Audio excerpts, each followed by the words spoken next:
So the three arguments were the cosmological, the teleological, and the ontological, okay? This was really interesting for me. So the cosmological way is basically saying that, okay, you know, with this argument, we're not disagreeing that the universe exists. We're not disagreeing that somehow we are here, you know? But what we're trying to figure out in this argument is, okay, but are we dependent or self-existent? But not everyone can be self-existent, right? If you really look in the readings and you're looking at that, not everyone can be self-existent. So someone has to be self-existent if we are believing that way. And Tom Morris says the existence of the universe is thus either unintelligible or has an explanation. And I think we can all probably agree that our planet is intelligent. I mean, the way our plants absorb sunlight and then photosynthesize, and then, I mean, just the way that things work on this planet. It's, I mean, even the how a child is created inside a woman's body. There's so much intelligence that happens on this planet, in this world.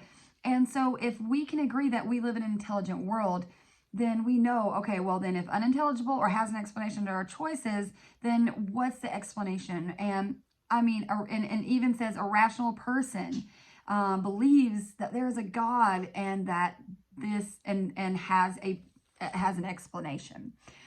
So that's kind of my evaluation of the first one. The second one is the teleological argument.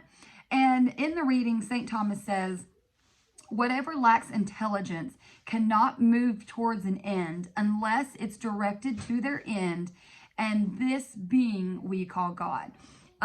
So this, Professor Deaton claimed this in his video as probably the most common reasoning behind the existence of God. And that's just, we had to come from somewhere. How did we get here? Okay, well, you know, someone had to start. Someone had to be the first, you know? And so that cosmological, that, we came from that is a big reasoning of people believing in God of, okay, well, he put us here. So the third one is the ontological way. And that's basically that if we believe in a God, being most perfect, being this omnipresent, omnipowerful person, then we must believe he exists. Because if someone doesn't, if someone isn't existing, whether in the spiritual form or in the physical form or whatever, then someone else that is existing would take that place, and then that would be that God or that higher power. And so the ontological argument is that existing, our belief of our God or who, however you want to word that there, needs to be existing. So that is kind of my evaluation of the ontological, is that in order to be named that omnipresent, omnipowerful, we must believe that they are existing.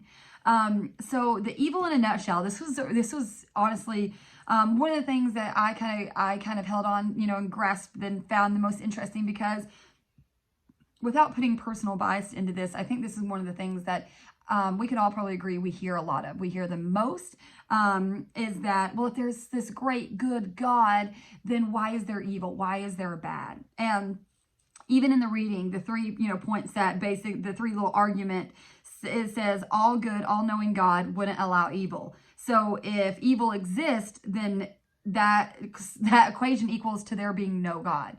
And so that challenges people, evil and bad things, and just all of that challenges people's questioning on, okay, well, is there a God? Does he exist?